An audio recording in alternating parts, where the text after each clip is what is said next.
Sa marangyang entablado ng The Peninsula Manila Hotel, isang mananayaw na may maladyosang kagandahan, si Isabel Reyes, ang dahan-daang lumalakad patungo sa gitna.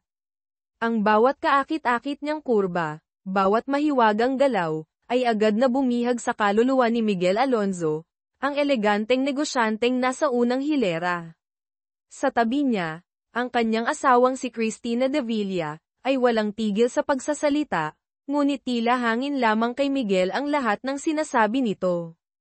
Ang kanyang mga mata, na may bahid ng pagwawalang bahala at pagkamausisa, ay nakatutok kay Isabel, na para bang nahipnotismo ng makapangyarihang tango at ng malalim na mga matang may halong pang-aakit at panganib. Nagtapos ang sayaw, ngunit si Miguel ay tila wala pa rin sa sarili, ang mga mata'y di maalis sa babae sa entablado. Ito pala ay isang welcome party ng prestihiyosong St. Augustine International School, kung saan nag-aaral ang kanilang mga anak, at si Isabel ay isa rin palang magulang. Si Miguel Alonzo, isang matagumpay na negosyante, ay kasal kay Cristina de Villa, ang nag-iisang anak na babae ni Don Rafael de Villa, isang kilalang makapangyarihang negosyante at dating pinakamakapangyarihang senador ng Pilipinas. Habang pinupuri ng punong guro ang malaking ambag ng mag-asawang Cristina, isang malakas na palakpakan ang pumutol sa talumpati. Si Isabel Reyes, hawak ang kamay ng maliit na anak na si Maya, ay bumaba mula sa entablado sa gitna ng mainit na paghanga. Ngumiti siya ng maningning, magalang na nagpasalamat sa lahat. Muling natulala si Miguel. Bawat ngiti, bawat sulyap ni Isabel ay tila tumatagos sa bawat himaymay ng kanyang pagkatao. Love at first sight, marahil, ngunit ang isiping iyon ay agad na pinawi ng matalim na titig ni Cristina mula sa gilid. Ang kahanga-hangang pagdating ni Isabel ay halatang hindi ikinatuwa ni Ginang Alonzo. Lumapit si Isabel sa mesa ng dalawa pang magulang at kusang bumati. Agad na nagpakita ng pagmamataas ang dalawang babae, nagpaparinig na ang St. Augustine ay para lamang sa mga sobrang yaman, paanong ang isang mananayaw na tulad ni Isabel, kahit maganda at talentado, ay makakapasok dito. Ngumiti lamang si Isabel nang may kabab ang loob, kung hindi po ako mag-aayos ng kaunti, baka walang pumansin sa akin. Kayo pong dalawa, iba kayo, ang lakas ng dating, kahit hindi mag-makeup ng bongga, nagniningning pa rin. Ang tusong papuri ay nagpatawa sa dalawang babae. Sakto namang tumakbo si Maya at nagtanong kung pwede siyang maglaro sa may dollhouse. Itinuro ni Isabel si Sofia, anak ni Cristina, at sinabing mukhang mahilig din ito sa ballet, at hinikayat si Maya na kaibiganin ito. Pagkaalis ni Isabel, agad na nagbulungan ang dalawang babae. Nagtanong sila kung kilala ba ni Isabel si Cristina, saka nagsimulang manira, akala niya siguro reyna siya. Umaasa lang sa poder ng amang si Don Rafael, walang pakialam sa iba. Sakto namang nakatanggap ng tawag si Isabel, may nagpadala raw ng bulaklak para sa kanya. Pagbalik niya, agad umiwas ng tingin si Miguel. Tumalikod siya, ngunit aksidenteng nakita ang nalaglag na pulse heiress ni Isabel sa sahig. Ang nagdala ng bulaklak ay walang iba kundi si Marco Reyes, ang asawa ni Isabel. Masaya silang nag-uusap at nagtatawanan habang pabalik sa party. Nagulat si Marco nang makita si Miguel, dati pala siyang empleyado nito. Mabilis na ipinakilala ni Marco ang kanyang mag-ina sa mag-asawang Miguel. Sinadyang dumaan ni Isabel sa tabi ni Miguel, bahagyang dumampi ang kamay niya sa balikat nito, isang dampi na sapat na para kumabog ng malakas ang puso ng lalaki. Sinadya niyang muling mahulog ang pulse heiress saka hinayla ang asawa papasok sa isang pribadong silid pahingahan. Masyado akong na-excite sa tango, bulong niya, habang tinatanggal ang butones ng damit ni Marco, hindi na ako makapaghintay umuwi. Nag-alinlangan si Marco, gusto ko rin naman, pero dito, sumulyap lang si Isabel sa pinto. Naintindihan ni Marco, hindi na siya nag-atubili pa. Gaya ng inaasahan, pinulot ni Miguel ang pulse heiress at lumapit sa pinto ng silid. Natigilan siya, hindi makagalaw nang marinig ang mga tunog na puno ng pagnanasa mula sa loob. Kahit nabigla, Hindi siya makaalis, nanatili siyang nakatayo roon, saksi o mas tamang sabihing, iniisip ang buong eksena mula sa siwang ng pinto.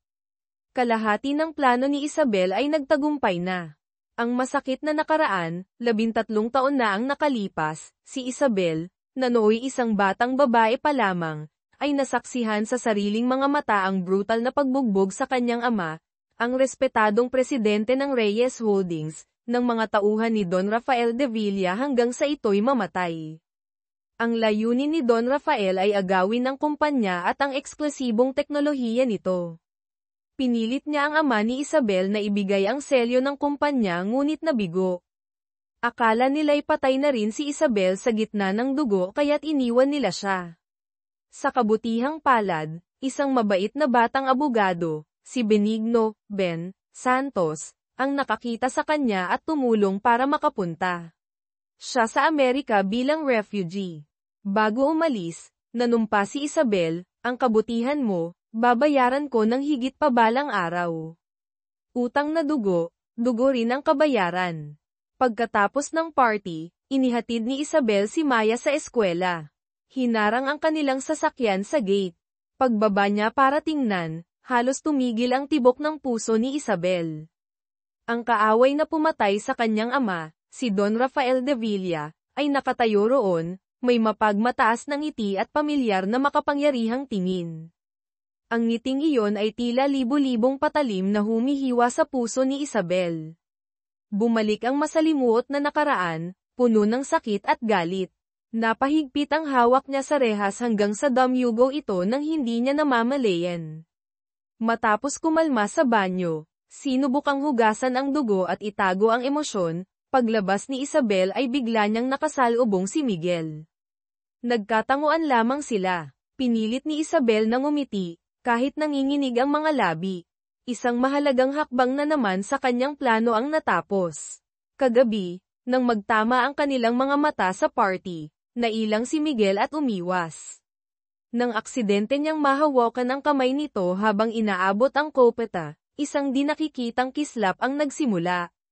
Si Don Rafael de Villa, ang pinuno ng isang malaking korporasyon at may malawak na impluwensya sa politika sa Maynila, ay kilala sa kanyang kalupitan. Madalas niyang dalhin ang apo na si Sofia sa kerahan ng kabayo, tinuturuan itong pasunurin ang hayop gamit ang latigo. Kailangan mong kontrolin ang hayop sa loob mo, sabi niya. Ngunit si Sofia na maawain ay natatakot na masaktan ang kabayo. Nang makita ang kahinaan ng apo, sinigawan niya ito hanggang sa umiyak. Ang kalupitang iyon ay nag-ugat pa sa nakaraan, nang handa niyang wasakin ang pamilya Reyes para maaga ang ari-arian at ang teknolohiyang semiconductor na pinaghirapan ng ama ni Isabel. Hindi niya alam na ang pinakamahalagang mga stocks ay lihim na nailipat sa pangalan ni Isabel. Matapos siyang makapunta sa Amerika, hindi tumigil si Don Rafael sa paghahanap ng paraan para makuha ang mga stocks. Nagbalik si Isabel, dala ang palason ng paghihiganti, handa na para sa kanyang misyon. Sa pulong ng mga magulang para pumili ng kinatawan, direktang iminungkahi ng guro si Cristina de Villa. Ngunit hindi pumayag si Isabel. Gusto niya ang posisyong iyon. Nang bumalik ang mga bata mula sa merienda, isang magulang ang aksidenteng nabuksan ang maling bag ni Sofia Alonzo. Sa loob, hindi libro, kundi isang adult diaper. Malinaw na nakaberda ang pangalan ni Sofia sa bag. Nagbulungan ang buong silid. Agad na pinalibutan ng ibang mga bata si Sofia, tinutokso ito. Nahiya at nagalit si Sofia. Inagaw ang diaper at kinalmot ang mukha ng isang batang nang-aasar sa kanya.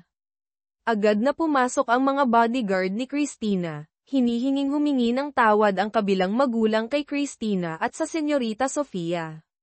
Ngunit ang magulang na iyon ay galing din sa maimpluwensyang pamilya. Nasaktan ang anak niya, bakit siya hihingi ng tawad?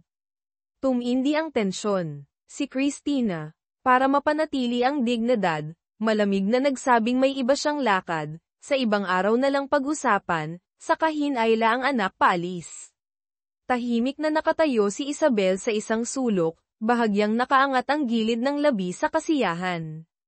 Ang mangingisda ang nakinabang. Gusto niyang pag-awayin ang mga elitistang pamilya, at lahat ay nangyayari ayon sa kanyang plano. Niregaluhan ni Miguel si Isabel ng isang mamahaling diamond necklace.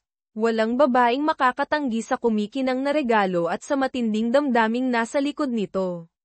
Masayang tinanggap ito ni Isabel. Bilang ganti, ipinagluto niya si Miguel ng pagkaing bahay. Ang simpleng lasa, ang init na dulot nito, ay nagpatibok sa puso ni Miguel. Ang sarap, Isabel. Binibigyan mo ako ng kapayapaang hindi ko pa naramdaman. Sa gitna ng abalang trabaho at panggigipit ng pamilya, ang sandali kasama si Isabel ay parang maagang pagdating ng tagsibol. Ang pagsasayaw ni Isabel sa harap ni Miguel ay lalong naging mapangahas at kaakit-akit. Ang mga eksenang malapit at puno ng tukso ay naging madalas. Ang manunulat ng buhay ni Isabel ay mahusay na ginagabayan si Miguel papunta sa bitag ng pag-ibig at paghihiganti. Hindi niya alam na ang paglapit nito ay may iisang layunin, ipaghiganti ang ama, bawiin ang nawala. 13 taong pagtitiis, ngayon na ang panahon para pakawalan ang palason ng galit. Lahat ng sangkot sa pagkamatay ng kanyang ama, kasama na ang mga nagtraidor, ay kailangang magbayad. Si Yang Jin-good, dating pangalan, ginamit para tukuyin ang traidor, ay hinarap ang ebidensya ng pagtataksil ngunit matigas pa ring tumatanggi. Ngunit wala ng halaga ang kanyang pagpili. Bibigyan siya ni Isabel ng mapayapang buhay sa loob ng kulungan. Sa pamamagitan ng listening device, nalaman ni Isabel na pinag-uusapan ni Don Rafael at ng mga tauhan nito ang isang malaking proyekto na sinadya niyang ipakalat bilang pain. Ngunit hindi niya alam na si Senador Ben Santos ay kumikilos na rin ng palihim. Siya ang pinakabatang senador, matuwid, walang kinikilingan, at malinaw ang pagitan ng trabaho at personal na buhay. Mula nang makilala niya muli si Isabel, lihim na niya itong tinutulungan, nagbibigay ng mahahalagang dokumento. Nagdala si Ben ng masamang balita, ang ina ni Isabel, na nasa isang nursing home, ay biglang nawawala. Pinayuhan niya itong magpakatatag. Anong nangyari? Tanong ni Isabel, basag ang boses. Ikinwento ni Ben na mula nang umalis si Isabel papuntang Amerika, madalas niyang dalawin ang ina nito. Ang pagkawala ay biglaan at misteryoso. Nasaktan si Isabel, nagsisisi na hindi niya naisama ang ina noon. Umaasa na lamang siyang buhay pa ito. Nang makita ang pagdurusa ni Isabel, parang pinipigarin ang puso ni Ben. Gusto niya lamang protektahan ang babaeng ito, ngunit bakit napakahirap? Inay. Ang dalawang salitang iyon mula kay Isabel ay nagpatigil kay Ben, napaluha rin siya. Ang matigas na lalaki ay hindi mapigil ang maapektuhan sa sakit ng babaeng lihim niyang minamahal. Ang inosenteng dalagita noon ay iba na ngayon, malamig at puno ng kalkulasyon dahil sa paghihiganti para sa ama. Ngunit sa mata ni Ben, siya pa rin ang babaeng handa niyang isakripisyo ang lahat para protektahan. Isabel, bakit ang bait mo sa akin? Mula nang una kitang makita, alam kong ikaw ang pinakadalisay na babae. Kahit nagbago ka na ngayon, gusto pa rin kitang protektahan. Ang mapangahas na kilos ni Miguel, maaaring pagsuway sa biyenan o kapatid, ay napansin ni Don Rafael. Nagpa siya itong mag-alok ng kapayapaan, inimbitahan si Miguel na umanib, at pinuri pa si Cristina na, tunay na anak ko. Ngunit tumanggi si Ben Santos na makipagkamay sa matanda. Patuloy pa rin siyang tumutulong kay Isabel sa pagkalap ng ebidensya. Direktang umatake si Isabel. Dumating siya sa huling pagdiriwang ng kaarawan ni Cristina, dala ang isang cake. Ngunit si Cristina, sa kanyang likas na kayabangan, minata ang murang regalo at walang pakundangang itinapon ito. Pagkatapos, nakaisip si Cristina ng masamang plano. Tumawag siya ng dalawang makikisig na lalaki, nag-abot ng malaking tseke, at hinamon silang ligawan si Isabel at isa pang babaeng kasama nito. Kung sino ang magtagumpay, makukuha ang pera. Si Isabel, na nasa tabi lang, ay natulala sa kawalang hiyaan ni Cristina.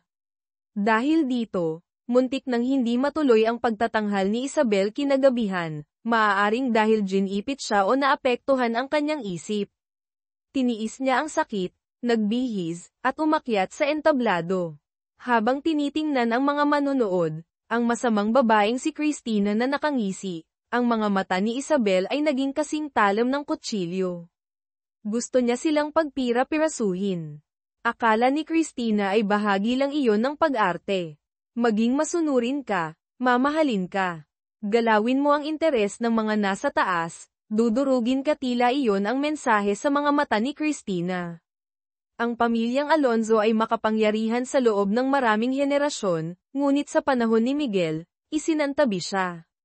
Sa wakas ay inamin ng kanyang ama ang katotohanan, si Miguel ay anak lamang sa labas, at gusto niyang maging tapat na alalay lamang ito sa kanyang lehitimong kapatid na lalaki. Ang pagiging dominante ni Christina maging sa hipag nito ay nagdulot ng panganib sa tingin ng biyenang lalaki, dahil alam nila ang ambisyon ni Don Rafael na lumunin ang yaman ng mga Alonzo. Pinilit niya si Miguel na talikuran ang mana para sa pinakamalaking interes ng korporasyon. Nakaramdam si Miguel ng kahihiyan at galit. Sa loob ng maraming taon, isa lamang siyang puppet. Hindi siya papayag. Tumakas siya mula sa bahay, nag-aalab ang determinasyon. Matapos masaksihan ang makapangyarihang pagtatanghal at mapanghamong titig ni Isabel, nilapitan niya ito at sinabi ang nasa loob niya, "Mukha ba akong kaawa-awa?" Parang isang payaso na nag-aakalang hari siya. Tinitigan siya ni Isabel ng malalim, kung ang payasong iyon ay talagang maupo sa trono, hindi na iyon isang akala. Kung magiging hari ka talaga, lahat ng humamak sa iyo ay luluhod sa iyong paanan. Bahagya niyang hinawakan ang kamay ni Miguel. Ang tunay na may-ari ng Alonzo, dapat ay ikaw. Nang makita ang determinasyon sa mga mata ni Miguel, alam ni Isabel na nagtagumpay siya. Hindi na kailangan ng maraming salita, isang tingin, isang dampi lamang. Dalawang taong may dala-dalang sugat at ambisyon, magkasamang naglayag sa bangka ng paghihiganti. Nagsisimula pa lamang ang digmaan, at ang maskara ay kailangang manatiling perpekto. Nilapitan ni Isabel si Christina, may maningning ng ngiti ngunit may bahid ng panganib, "Ate Christina, parang, may ibang babae yata ang asawa mo." Natigilan si Christina, nawala ang ngiti sa kanyang mga labi. Si Miguel, na nasa malapit, ay hindi mapigil ang magulat at mapatingin. Kahit na humahagulgol si Sofia sa kahihiyan dahil sa pang-aasar ng mga kaklase, sinugod pa rin niya at kinalmot ang mukha ng batang nanguna sa panunukso. Walang tigil ang agos ng dugo, nagpang-abot ang dalawang bata na parang mga batang mandirigma. Ang prestihiyosong St. Augustine International School ay para sa mga anak ng elitista, at ang ina ng batang nakal mo ay hindi rin basta-basta. Agad na pumasok ang sekretarya at mga bodyguard ni Cristina de Villa, walang pakialam kung sino ang tama o mali, pinilit ang ina ng bata na humingi ng tawad. Malamig lang na nanood si Cristina, saka sinabi sa ina na, mag-usap na lang sila sa susunod. Nakita ng principal ang gulo, ang pananakot sa guro, ngunit hindi makakilos. Ang sino mang bumangga sa mga makapangyarihang ginang dito ay tiyak na mawawalan ng trabaho. Pauwi, patuloy pa rin sa pag-iyak si Sofia. Si Christina, na sobrang naiirita, ay naghahanap ng mapagbubuntunan ng galit. Sakto namang lumitaw si Isabel Reyes na parang tagapagligtas, nag-alok na mamagitan, bilang isang sugo ng kapayapaan. Ang unang hakbang, pumunta sa bahay ng mga De Villa. Ang alitan ng mga bata ang perpektong dahilan para legal na makalapit si Isabel kay Miguel Alonzo. Pagtingin sa magandang babae sa harap niya, hindi na mapigilan ni Miguel ang sarili. Puno ang isip niya ng imahe ni Isabel na nag-aalab sa piling ng asawa nito, lalo siyang nasusunog sa pagnanasa. Gusto niya si Isabel, gusto niya itong makapiling. Ang away ng kanilang mga anak ay naging gintong pagkakataon. Gusto mo bang payagan kita ni Papa na mag-aral ng ballet kasama si Maya? Talaga po. Gusto ko po, Papa. Dinala ni Isabel si Maya sa mansyon ng mga Alonzo para makipaglaro kay Sofia.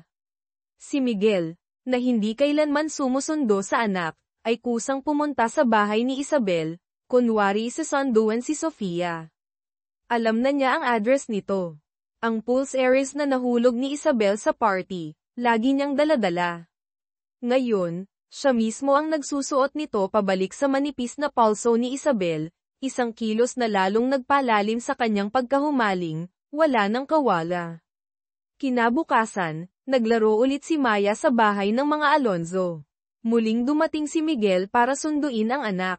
Sinamantala ang pagkakataong naglalaro ang dalawang bata sa ibang silid, naiwan silang dalawa ni Isabel sa sala. Ang tamang panahon para mangakit ay dumating na. Nagsimula silang mag-usap tungkol sa musika, sining. Lihim na ikinumpara ni Miguel ang init at pagkasensitibo ni Isabel sa pagiging dominante at arogante ni Cristina. Hindi niya mapigilan ang sarili sa harap ng babaeng maganda na, naiintindihan pa siya. Paulit-ulit na bumabalik sa isip niya ang imahe ni Isabel sa tango. Nang umupo si Isabel sa piano at tumugtog, tuluyan nang nabihag si Miguel. Niyaya niya itong sumayaw. Hindi tumanggi si Isabel. Dahan-daang inilagay ni Miguel ang kamay sa maliit na baywang nito. Naglapat ang kanilang mga katawan, walang puwang. Mainit na hininga, nagtatagpong mga mata na puno ng kahulugan. Muling nabuhay ang tango, ngunit ngayon ay mas matindi, mas kaakit-akit, at puno ng tukso. Tila iisa na ang tibok ng kanilang mga puso. Ang kaluluwa ni Miguel ay tuluyan ng ninakaw ni Isabel. Ilang araw na wala si Cristina. Si Miguel ay sa alak lamang bumaling para maibsan ang pangungulila at pagnanasang gumugulo sa kanya. Habang umiinom, lalong nagiging matingkad ang imahe ni Isabel sa isip niya, hinihimok siyang angkinin ito. Sakto namang dumating si Cristina, marahil galing sa labas. Si Miguel, na laging kalmado, ay biglang naging agresibo na parang mabangis na hayop. Walang salita, sinunggaban niya ang asawa, agad na humihingi ng pagtatalik. Si Cristina, kahit kagagaling lang sa labas, ay masayang tinanggap ang biglaang init ng asawa. Nasiyahan siya, inakalang ito na ang bunga ng 5 taong paghihintay. Ngunit hindi niya alam, habang yakap ni Miguel ang katawan niya, ibang pangalan ang isinisigaw ng isip nito. Sa loob ng 30 minutong nag-aalab na sandaling iyon, si Cristina ay isang kahabag-habag na pamalit lamang, lumulunod sa pekeng kaligayahan. Nakatanggap ng balita si Attorney Ben Santos, maaaring tungkol sa ina ni Isabel o sa plano, kaya't pinuntahan niya si Isabel. Ang batang tinulungan niya noon ay isa ng ganap na babae, tuso, ngunit siya pa ring pinakamahalaga sa kanya. Pagkaalis ni Ben, lumitaw ang tunay na anyo ng bahay ni Isabel, isang lihim na base na puno ng mga kamera, para sa 13 taong planong paghihiganti. Si Isabel, ang magandang rosas na puno ng tinik, ay matiyag ang naghihintay sa huling biktimang mahuhulog sa bitag. Nakakatawa, ang babaeng tulad ni Cristina, kapag malamig ang asawa ay sa bodyguard kumakapit, ngayong bumalik ang init ng asawa ay siya namang nagmamataas sa dating kalaguyo. Mahina pala ang bodyguard ko, mapang-uyam na sabi. Ipinagmayabang niya ang lakas ng asawa sa kama, na ikinainis ng bodyguard ngunit kailangan niyang yumuko. Bago umalis, inutusan pa ni Cristina ang bodyguard na huwag mambababae, dahil gusto niya, malinis ang mga lalaki niya. Isang napaka-ipokritong patakaran, dahil ang sarili niyang asawa ay nalulunod sa piling ng iba. Sa mga sandaling walang ginagawa, pinapanood ni Miguel ang video kung saan binigyan niya si Isabel ng limited edition na bag, ang "Sorry" para sa anak, pero isa talagang hakbang ni Isabel. Ang Reg Along iyon ang pansamantalang nagpakalma sa ina ng batang nakalmo ni Sofia, ngunit ang kayabangan ni Cristina noon ay nananatiling tinik sa lalamunan nito. Si Isabel, bilang sugo ng kapayapaan, ay bumulong sa ina ng isang plano para mapahiya si Cristina. Ilang araw ang lumipas, dumating si Isabel sa bahay ni Cristina, dala ang isang napakagandang set ng diamanteng alahas. Nagsinungaling siya na nagsisisi na raw ang ina ng bata sa naging reaksyon nito at ipinapasabi na sana'y patawarin siya ni Cristina. Ngunit hindi basta-basta magpapatawad si Cristina. Bilang anak ng dating makapangyarihang senador, sanay siyang maging arogante, hindi kailanman yumuyuko sa iba. Naagrabyado ang anak niya, lalong hindi siya papayag. Nang makitang hindi matinag si Christina, ginamit ni Isabel ang huling alas. Puno ng papuri, sinabi niyang ang posisyon bilang presidente ng Parents Association ay dapat mapunta kay Christina, at siya'y pansamantalang humahawak lamang dito. Paano po ako magiging presidente? Pansamantala lang po ako. Nakausap ko na po ang lahat ng ibang magulang, pumayag po silang lahat na si Madam ang maupo. Nang marinig ito, isang mapagmataas na ngiti ang sumilay sa labi ni Christina. Ang makuha ang posisyong inaasam ng iba, at makilala pa bilang, kayang dalhin ang pressure, ay labis na ikinatuwa ni Christina. Si Isabel, isang eksperto sa pagbasa ng ekspresyon, ay agad na tumulong kay Christina na pumili ng sapatos, lumuhad pa para isuot ito sa kanya. Sakto namang dumating ang sekretarya dala ang tablet na nagpapakita ng lokasyon ni Miguel. Lumalabas na binabantayan ni Christina ang bawat galaw ng asawa. Sino mang babaeng makipag-usap kay Miguel ng higit sa 10 pangungusap ay nawawala na lamang na parang bula. Ang ganitong pagkontrol ang nagtulak kay Miguel palayo. Pagkatapos mag-report ng sekretarya, muling tinulungan ni Isabel si Christina na pumili ng damit, hindi nakalimutang magbitiw ng papuri, iba po talaga ang dating ninyo kumpara sa ibang asawa ng mga negosyante. Sila po, parang peke lang kumpara sa tunay na tulad ninyo. Tuwang-tuwa si Christina, at inimbita si Isabel sa buwanang party sa bahay nila mamayang gabi. Ito ay isang event na dinadaluhan ng mga pinakamalalaking pangalan sa Maynila, para patatagin ang mga koneksyon sa negosyo at lipunan. Kinagabihan, nakatanggap si Isabel ng formal na imbitasyon. Ang asawa niyang si Marco ay tuwang-tuwa. Bilang isang ordinaryong empleyado, wala siyang pag-asang makadalo sa mga ganitong party. Kung makukuha niya ang loob ng pamilya ng boss, hindi ba't anggat ang kanyang karera? Sa isiping ito, nagmamadaling nagpasalamat si Marco sa biyenan, o marahil sa ina ni Isabel. Ngunit hindi niya alam, si Isabel at ang ina, o si Isabel lamang, ay nagplano na para sa party pagkaalis niya ng silid. Habang nag-uusap sila, isang hindi kilalang numero ang tumawag. Si Miguel. Tumawag siya para humingi ng paumanhin dahil hindi siya makakapunta para makipag-usap sa pamilya ng bata.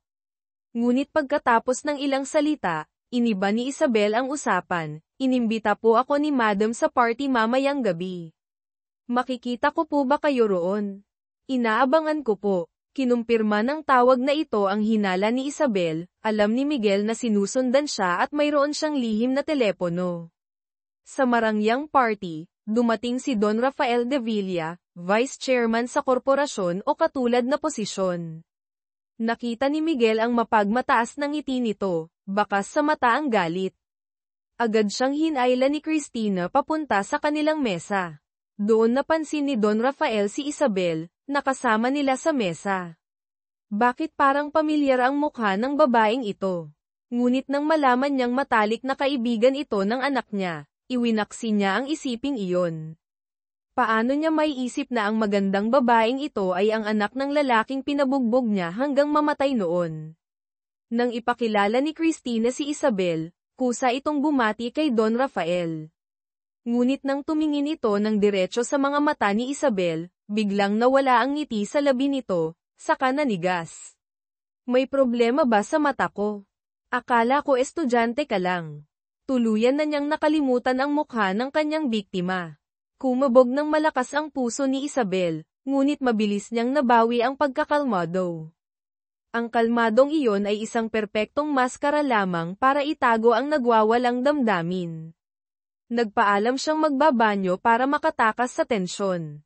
Dumaan siya sa hardin, papunta sa tahimik na pool area.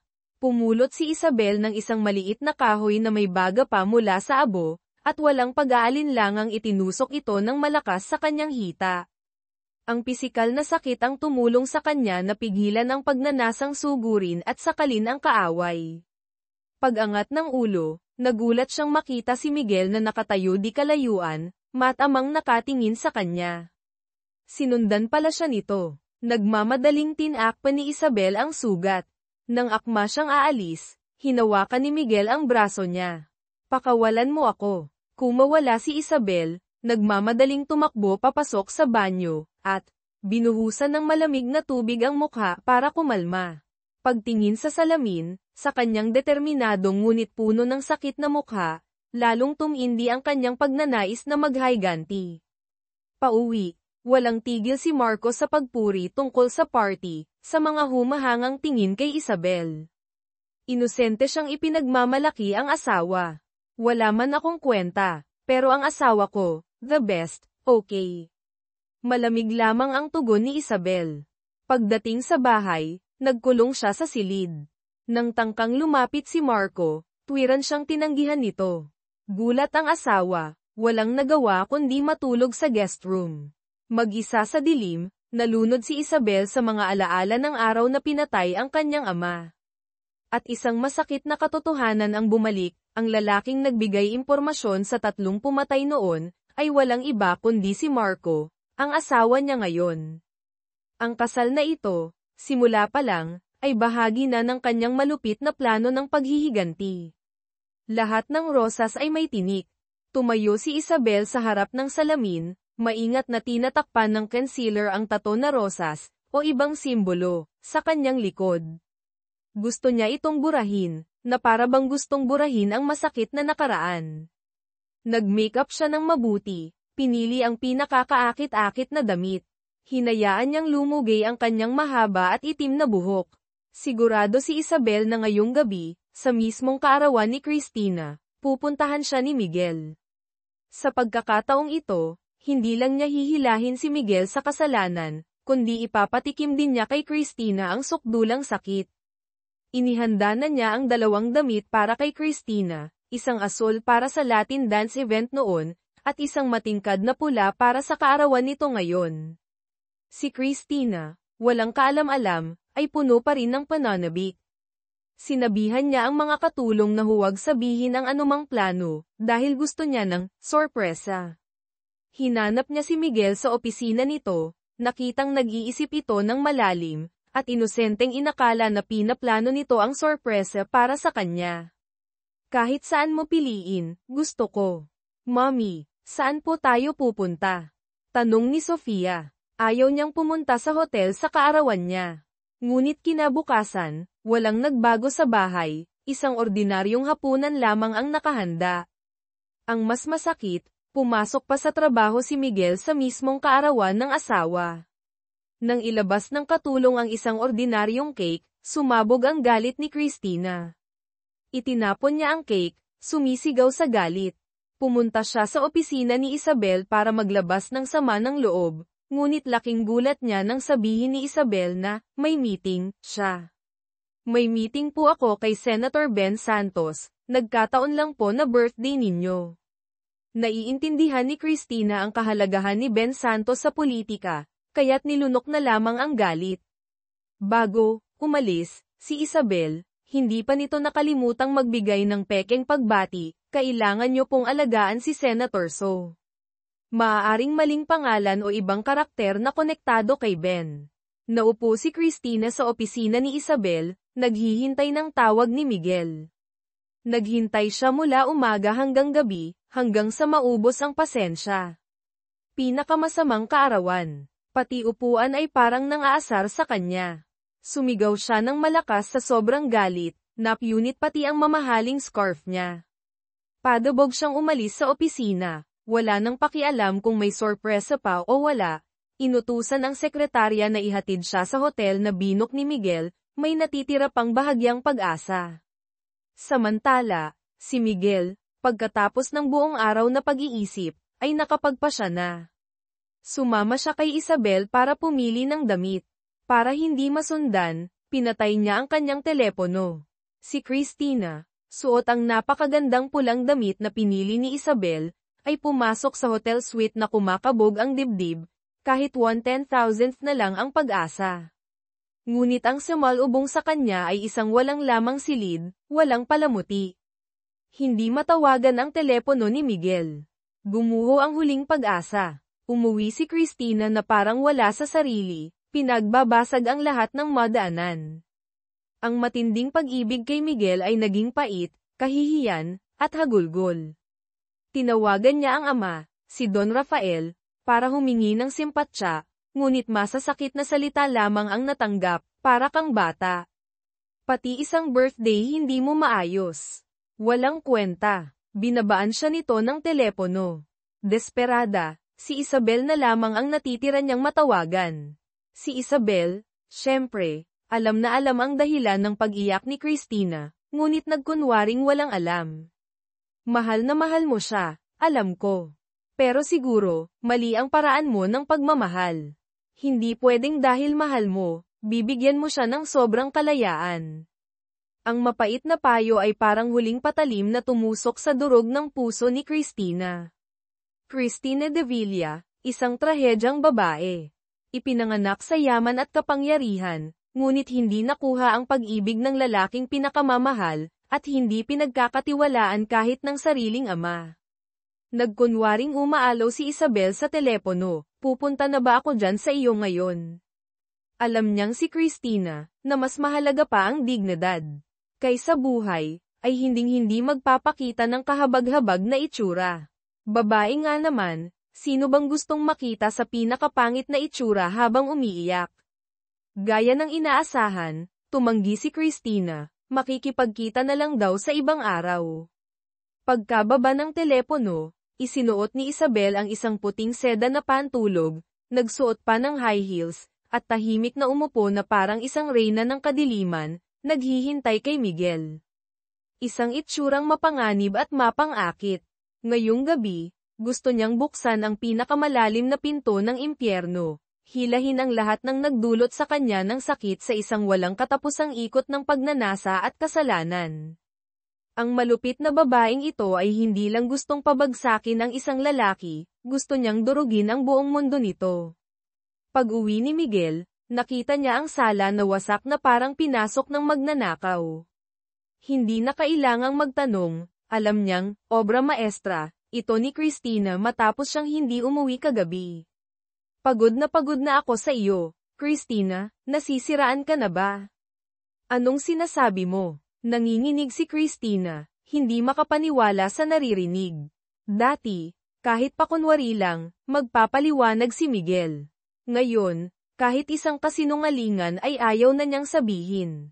Isang milagro na natiis kita hanggang ngayon. Sigaw niya, iniisip na tinatakasan ni Miguel ang responsibilidad. Ngunit seryoso si Miguel, nakita ko na ang kotse mo. Lumabas ka dyan. Matagal na niyang alam na tinatraidor siya ng personal na sekretarya, o bodyguard, ni Christina. Sinubukang magdahilan ni Christina na nag-aalala lang kaya nagpalagay ng tracker. Binalewala ito ni Miguel, hindi importante yan. Ano ang importante? Hindi ba importante ang birthday ko? Sigaw ni Christina. Ang babaeng laging tingin sa sarili ay sentro ng sansinukob, iniisip na sa kaarawan niya, siya dapat ang numero 1. Tiningnan ni Miguel ang asawa na parang isang taong wala ng lunas. Tumalikod siya, malamig na inutusan ang katulong na ilipat ang gamit niya sa sala. Simula ngayon, hiwalay na sila ng kwarto. Pagkatapos, sinabihan niya si Isabel na ihatid si Maya pauwi, habang siya naman ay nagsusuot ng salaming pangproteksyon, kinuha ang palakol na palamuti sa dingding, at naging isang galit na magtotroso, pinagpuputol ang mamahaling Lanesita. Wala na sa kontrol si Christina. Naramdaman ni Isabel na kailangang pauwiin si Miguel. Pagkakita sa asawa, muling sumigaw si Christina, sinisigawan mo ba ako? Sa harap pa ng ibang tao. Lumapit si Isabel, marahang pinakalma si Christina, at dinala sa kwarto. Nakita mo ba itsura niya kanina? Palihim, naglagay si Isabel ng pampakalma sa inumin ni Christina. Pagkainom, nagsimulang maglabas ng sama ng loob si Christina, galit na nagmumura, sinisisi ang lahat maliban sa sarili. Nanumpa siyang gagantihan ang lahat ng sumire sa birthday niya. Hinding-hindi ko sila palalampasin. Maghintay lang sila. Nakasuot si Isabel ng isang itim na power suit, mukhang matalas, mapanganib, ngunit kaakit-akit. Umakyat siya sa entablado kasama ang isa pang babaeng mananayaw, maaaring ang peking ina, Senyora Elena o ibang kasabwat. Nagsimula silang sumayaw, hindi ayon sa choreography, kundi ayon sa purong damdamin. Sa isip ni Isabel ay ang imahe ng mga kaaway. Habang tumataas sila, mas gusto niyang masaktan sila sa pagbagsak. Ang unang biktima ay si Yang Jin-good, ang traidor noon. Nag-uwi si Isabel ng isang package, nagkunwaring nakita sa labas ng pinto. Nang makita ni Marco, asawa ni Isabel, ang pangalan ng nagpadalang kumpanya, GG Semiconductor, dating kumpanya ng ama ni Isabel, agad siyang namutla at kinabahan. Alam ni Isabel na magre-report ito sa mga amo nito, si Don Rafael o tauhan. Pinakuha niya ng litrato ang sandaling iyon bilang ebidensya. Pagkatapos, sinadya niyang hanapin ang package na itinapon ni Marco, nagkunwaring binuksan ito at natuklasan ang sikreto nito. Sabihin mo ang lahat, kung hindi, kahit isang hibla ng buhok ko hindi mo mahahawakan. Mawawala ako sa iyo magpakailanman. Banta niya, na nagdulot ng matinding sakit kay Marco. Matapos, parusahan, si Marco sa isip, nagpatuloy sila ng peking ina, Senyora Elena, sa plano. Si Senyora Elena, nagpapanggap na guro, gamit ang listening device na nauna nang naikabit sa bahay ni Don Rafael, ay nakakalap ng maraming audio recording. Ang target ay malaman ang password ng safe na aksidenteng nabuksan ni Sofia sa opisina ni Don Rafael noon. Nasa loob ng safe na iyon ang mahahalagang ebidensya na inilagay ni Miguel, o iba pa. Kapag nakuha nila ito, ikakalat nila sa social media, Facebook, TikTok, sapat para aidmanda si Don Rafael. Para magawa ito, kailangan ni Isabel ang buong tiwala ni Cristina. Binigyan niya si Cristina ng isang detalyadong plano kung paano agawin ang supermarket chain, o ibang negosyo, mula sa kapatid ni Miguel. Ang planong ito ay hindi lang tutulong kay Cristina na makuha ang gusto niya, kundi isang bitag din para malaman nina Isabel at Senyora Elena ang paraan ng money laundering ng grupo ni Don Rafael. Ngunit hindi pa ito sapat. Kailangang itaas ni Isabel ang papel ni Cristina sa Alonzo Corporation, ilagay siya sa isang mahalagang posisyon. Doon lamang siya magkakaroon ng pagkakataong gumalaw, manipulahin ang lahat ayon sa gusto niya. Magbigay muna bago tumanggap. Ito ang dahilan kung bakit ipinaubaya ni Isabel ang lahat ng papuri kay Cristina sa school event. Pagkatapos ng programa, tahimik na umatras si Isabel sa backstage, hinayaang si Cristina ang magbabad sa tagumpay. Dito rin, sa pamamagitan ni Cristina, formal na nakilala ni Isabel si Don Rafael. Ang kaaway ay nasa harap na niya. Pinilit ni Isabel na kontrolin ang emosyon, ngunit hindi maiwasang humigpit ang kanyang mga kamay, nanginginig ang mga daliri. Pagkatapos ng event, masayang ibinalita ni Cristina kay Isabel, dumating din si Miguel. Si Isabel, para may handa ang pagpapakalat ng tsismis sa tamang panahon, ginamit ang kutob ng babae, at sinabi kay Cristina, may pakiramdam ako, parang may ibang babae si Kuya Miguel sa labas. Ang masakit na katotohanan, ang asawang kapiling, na mukhang mapagmahal, ay kasabwat pala sa pagkamatay ng biyenan, patungkol kay Marco at ama ni Isabel. Walang nakakaalam, 13 taon na ang nakalipas, si Marco Reyes, asawa ni Isabel, ay isa sa mga pumilit sa ama niyang ilipat ang shares ng kumpanya. Bilang kapalit, nakuha niya ang kasalukuyang posisyon bilang department head. Napakalaking laro ang nilalaro ni Isabel, at ang nasa likod ng buong komplikadong planong ito ay si Senyora Elena. Noon, matapos ang trauma ng pagkawala ng ama at pagkakatraidor, nasiraan ng bait si Isabel, nagkaroon ng mga marahas na kilos at naipasok sa mental hospital. Dito niya nakilala si Senyora Elena. Nawawala ang nanay mo. Mula ngayon, ako na ang magiging guardian mo. Si Senyora Elena ay biktima rin ni Don Rafael, nawalan siya ng anak dahil dito. Nauunawaan niya ang sakit ni Isabel, kaya binuo niya ang detalyadong planong ito, at si Isabel, kahit puno ng galit, ay isang mahalagang pyesa lamang sa kanyang mga kamay. Samantala, si Attorney Ben Santos ay hindi pa rin kumbinsido sa tunay na pagkatao ni Isabel. Nalaman ng inutusan niyang mag-imbestiga na si Marco Reyes ay dating intern sa kumpanya ng ama ni Isabel, ngunit matapos mapahamak ang amo, bigla siyang umangat sa kasalukuyang kumpanya. Napagtanto ni Ben Santos na isinasakripisyo ni Isabel ang buong buhay niya para sa paghihiganting ito. Balik sa kasalukuyan, pagkatapos ng party kung saan nakita si Don Rafael, umuwi ang mag-asawang Isabel. Matindi ang epekto nito sa isip ni Isabel. Nang tangkang hawakan siya ni Marco, tinabig siya ni Isabel, "Huwag mo akong hawakan." Rule number 1, kapag ayaw ko, huwag mo akong hahawakan. Agad nalaman ni Senyora Elena ang ginawa ni Isabel sa sarili sa tabi ng pool. Pinagalitan niya ito ng husto, "Kapag nagpakita ka ng kahinaan, mabibigo ang plano. Sisirain ko ang bahay na yan. Kapag pumalpak ka, kahit anak pa kita, hindi kita patatawarin." Kinabukasan, pumunta si Isabel sa paborito niyang tindahan ng mga instrumento, nagtanong sa may-ari kung dumating na ang bagong bandonyon.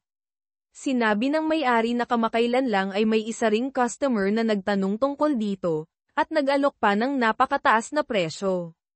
Tiningnan niya ang schedule, eto, si Miguel Alonzo.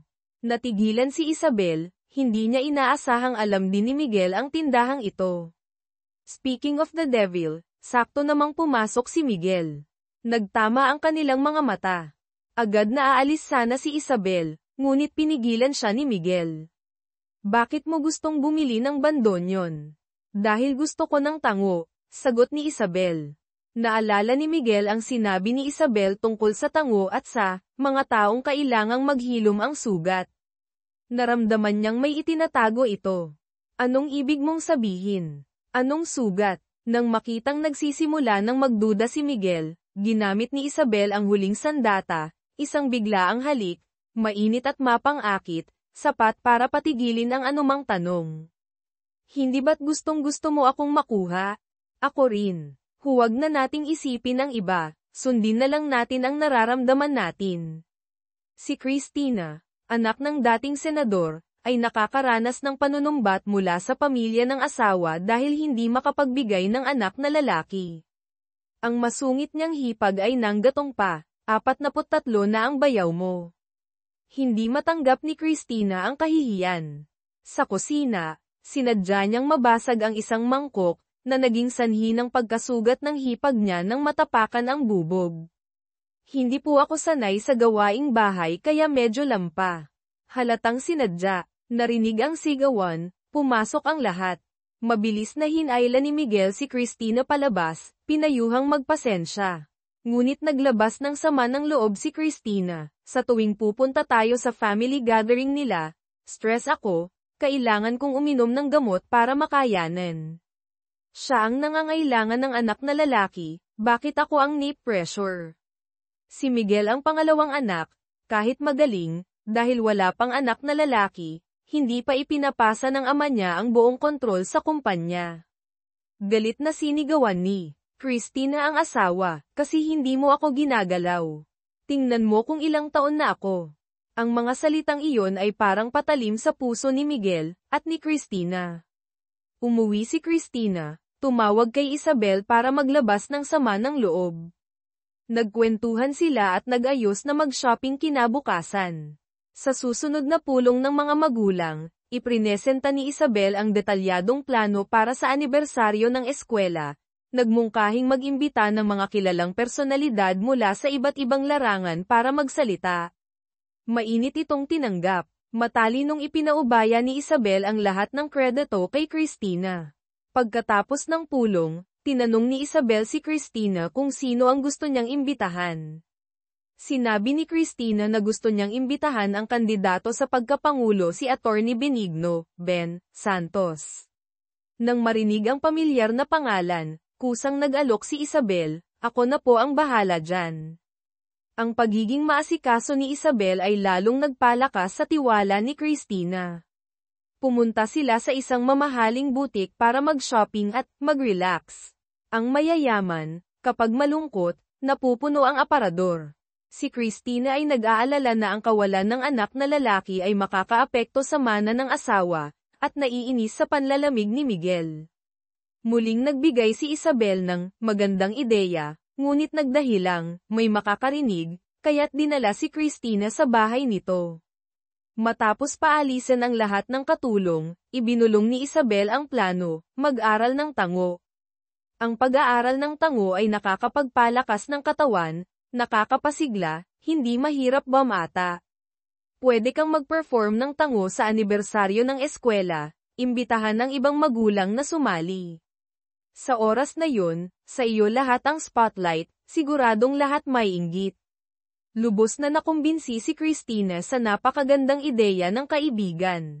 Sakto namang umuwi si Miguel. Inutusan ni Christina si Isabel na kumuha pa ng isang baso para sabay silang uminom. Sinadyang dumaan ni Isabel sa tabi ni Miguel, bahagyang dumampi sa kanya. Pagkatapos, nagkunwari siyang inaabot ang pinakamataas na baso sa kusina. Lumapit si Miguel, naglapat ang kanilang mga kamay habang sabay na inaabot ang baso. Isang mainit na tensyon ang bumalot sa silid. Mabuti na lang, bago pa may mangyari, napigilan ni Miguel ang sarili. May problema ka ba? Bahay ko ito. Bakit ka gumagawa ng ganito? Ano ba talaga ang pakay mo? Nagkunwaring inosente si Isabel, wala po akong pakay, sumusunod lang po ako sa nararamdaman ko. Ngunit iginiit ni Miguel, lahat ng tao sa paligid ko may pakay.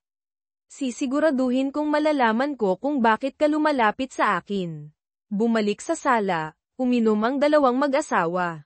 Walang tigil si Marco sa pagpuri kina Miguel. Kinuha ni Miguel ang pagkakataon na tanungin kung paano nagkakilala sina Marco at Isabel, bakit bata pa sila pero malaki na ang anak. Mahusay na sumagot si Marco ayon sa napaghanda ang script. Walang bakas ng pagsisinungaling. Walang napansing kaina-hinala si Miguel. Bago umalis, sinabi ni Isabel kay Miguel, sa Sabado, may performance po ako. Pwede po ba kayong manood? Kung pupunta kayo, magiging mundo nating dalawa yun. Hindi sumagot si Miguel. Kinabukasan, pumunta si Christina sa studio ni Isabel para mag-aral ng tango. Grabe, ang ganda mo, sis. Dumating na rin ang dalawa pang magulang na inimbitahang sumayaw. Hindi lang ito para mapasaya si Christina. Sa katunayan, plinano na ni Isabel na mag-away ang dalawang babaeng ito habang nagpa-practice at nagpe-perform. Kasabay nito, pumasok ang tatlong bata at gwapong lalaking mananayaw. Halos maglaway ang dalawang ginang, habang si Christina ay nanatiling saplada. Nakatanggap si Isabel ng tawag mula kay Ben Santos. Pumayag itong dumalo sa anibersaryo ng eskwela. Tuwang-tuwa si Christina, agad tumakbo para ibalita sa ama niyang si Don Rafael. Ito ay isang gintong pagkakataon para palawakin ang koneksyon at patatagin ang posisyon sa politika ng matanda. Kinabukasan, pumunta si Ben Santos sa eskwela. Hindi niya direktang ibinunyag si Isabel, kundi ikinwento ang sariling buhay. Tama po, ulila ako. Bahagyang nagulat si Isabel. Nagpatuloy si Ben, mapalad siyang nakatagpo ng isang mabuting tao, ang ama ni Isabel, na itinuring siyang parang tunay na anak, pinag-aral at inalagaan. Ang Isabel na hinahanap ko ay anak ng mabuting taong iyon. Ano man ang mangyari, kailangan kong suklian ang kabutihan niya.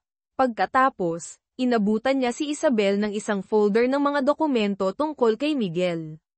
Sakto namang nakita ni Don Rafael si Ben Santos na kausap si Isabel, lumapit ito para bumati. Mabilis na itinago ni Isabel ang mga dokumento at umalis. Pag-uwi, tiningnan ni na Isabel at Senyora Elena ang mga dokumento. Nalaman nilang si Miguel ay anak sa labas, at ang ina nito ay isa lamang katulong. Dahil sa mababang estado nito kaya ayaw ipamana ng ama niya ang buong kumpanya. Biglang nakaramdam si Isabel ng awa para kay Miguel. Nag-aalinlangan pa rin si Christina na mag-practice kasama ang lalaking partner. Dumating si Isabel para palakasin ang loob niya, subukan mo lang, sis. Pagkatapos, bumalik ka sa asawa mo, unahan mo yung hipag mong magkaanak ng lalaki. Hindi inaasahan, Mukhang umepekto nga ang tango, tumaas ang hormones ni Christina. Hindi na siya makapaghintay, tinawagan ang bodyguard, ngayong gabi, kailangan ko ng isang buong gabing therapy session. Eksena ni Sofia na natakot at naihi, nakita ni Sofia ang ama, Miguel, na pumasok sa kwarto, sa sobrang takot ay naihi siya sa shorts. Agad siyang niyakap ni Miguel at pinakalma. Si Isabel, na naroon, ay walang tigil sa paghingi ng paumanhin. Lumalabas na pagkatapos ng tango lesson, may biglaang lakad si Christina kaya ipinakiusap niyang ihatid ni Isabel si Sofia pauwi. Nang makitang wala pa si Miguel, marahil ay sinadya ni Isabel ang sitwasyong ito. Ginamit ni Isabel ang pagkakataon para hanapin ang lihim na silid ni Don Rafael. Inosenteng dinala siya ni Sofia sa opisina ng kinikilalang ama. Nagdahilan si Isabel para lumabas ang bata, saka nagsimulang maghalungkat. Puro libro ng negosyo ang nasa estante, ngunit isang libro tungkol sa tango ang nakaagaw ng pansin niya. May nakasuksok na lumang dyaryo sa loob.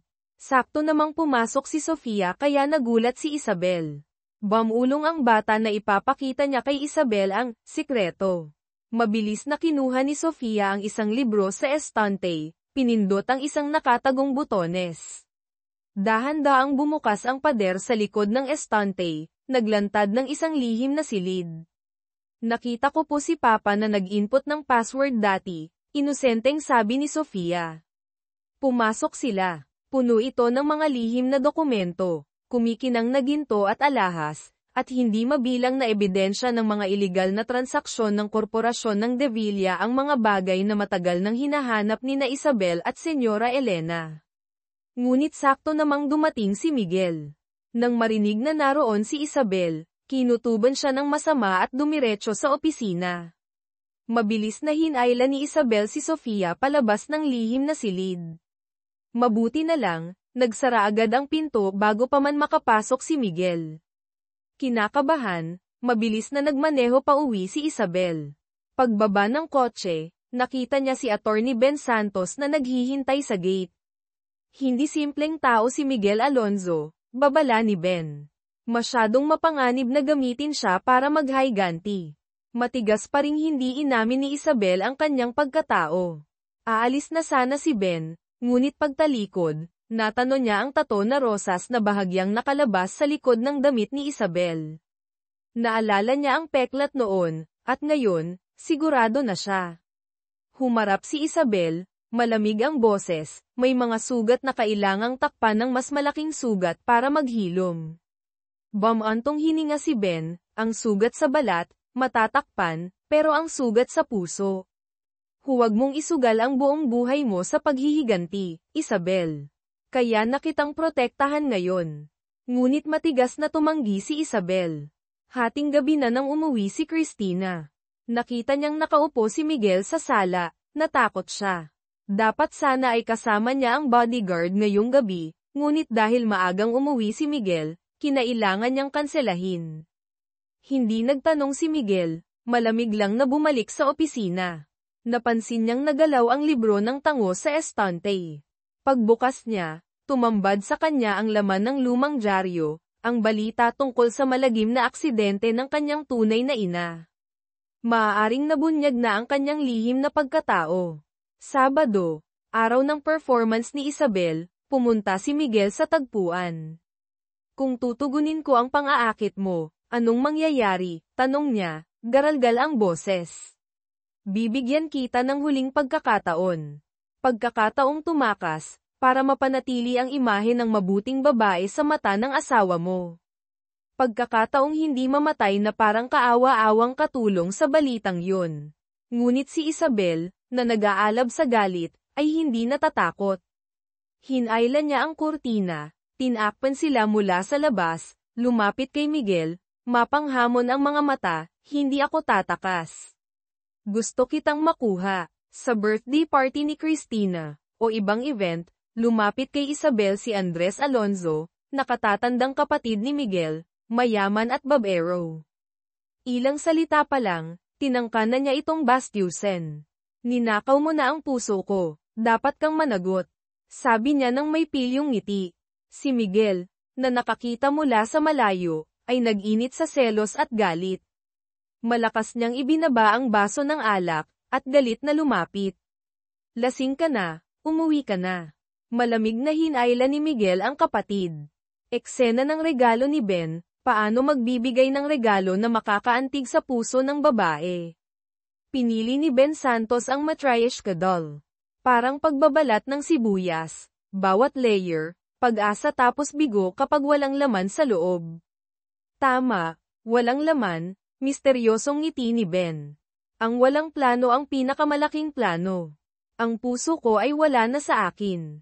Tandaan mo lang, ano man ang gawin mo, nasa panig mo ako. Gawin mo ang gusto mo. Tinorture ni Christina ang kanyang tapat na babaeng bodyguard, na tumulong kay Isabel. Inagaw niya ang telepono nito, hinanap ang numerong nakasave bilang VIP. Tinawagan, ngunit hindi sinagot ni Isabel. Pagtingin sa lokasyon sa telepono, marahil ng bodyguard, sumigaw si Christina. Si Isabel, nang malaman ang nangyari, ay nagpadala ng text, pakawalan ang bodyguard, 12:00 ng tanghali bukas, pupunta siya sa lugar na gusto ni Christina.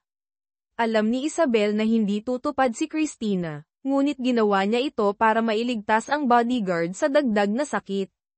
Pagkatapos, nakiusap siya kay Ben Santos na iligtas ito. Mabawasan man lang ang isang inosenteng madadamay, marahil gagaan ng kaunti ang konsensya ni Isabel, o bahagi rin ito ng ibang plano. Nais ni Christina na nasa pinakamagandang ayos siya para harapin ang VIP. Binanggit ng makeup artist na kaarawan ni Sofia ngayon, nagmungkahing, parent makeup, ang gawin. Mayabang na sumigaw si Christina, mukhang magulang na nga, gagawin pang estudyante. Gawin mo akong napakaganda. Panay ang tingin niya sa relo. Malapit na mag-alas 12. Isinuot niya ang pinakamagandang damit, dumalo sa birthday party ng anak, tumatanggap ng mga pagbati ngunit wala roon ang isip. Patuloy siyang tumitingin sa oras, nag-iisip kung sino ang darating. 12:00, kung may dumating, hulihin agad. Gate ng school, parking lot, walang palalampasin. Sakto 12:00, isang babaeng naka 12 centimeters na high heels, suot ang isang eleganteng berdeng floral dress, ang pumasok sa hall. May suot na kumikinang na diamond necklace, lakad na parang modelo. Si Isabel. Ang kanyang ganda at dating ay agad na nakaagaw ng pansin. Kalmado siyang nakipag-usap sa mga tao, walang bahid ng kaba, kahit nahaharapin niya ang galit ni Christina. Anong ginagawa niya dyan? Inis na tiningnan ni Christina si Isabel na umaagaw ng eksena, ngunit hindi pa rin iniisip na ito ang VIP. Bakit wala pa ang kausap niya? Papuntahin mo siya dito. Sa wakas, dahan-daang lumakad si Isabel palapit kay Christina. Nakita ko ang balita, okay ka lang ba? Paano ako masasaktan? Nagngingit-ngit si Christina. Ngumiti si Isabel, ang nasaktan ang gustong manakit ng iba. Nakita niyang hindi pa rin naghihinala si Christina, kaya nagpatuloy siya sa pag-arte. Yung VIP, sa tingin ko hindi na darating. Isang duwag na pagong lang yun. Nagngit-ngit si Christina, hayop. Tumagilid ang ulo ni Isabel, hindi na matiis ang katangahan nito. Nandito na, sakto 12:00, on time. Nagtataka pa rin si Christina. Lagi akong lumalapit sa iyo ng mas mababa, sabi ni Isabel, puno ng sarkasmo ang boses. Hindi kailanman naisip ni Christina, itinuring pa rin siyang matalik na kaibigan. Sa unang pagkakataon, mayabang na hinarap ni Isabel si Christina. Hindi na ako magkukunwari, ngayon, ilalabas ko na ang baraha ko. Hinawakan niya ang kwintas na bigay ni Miguel, hinawi ang buhok ng mapang-akit. Nanginginig sa galit si Christina. Hindi ba sinabi kong pakawalan mo ang bodyguard? Bakit hindi ka tumupad? Inulit ni Isabel ang eksaktong laman ng text message. Doon lang natulala si Christina. Napagtantong ang babaeng nasa harap niya ang VIP na hinahanap niya. Pinaglaruan siya ni Isabel, ginawang tanga. Masaya ka ba nung gabing yun? Patungkol sa gabing magkasama sina Miguel at Isabel. Dumating ang mga reporter,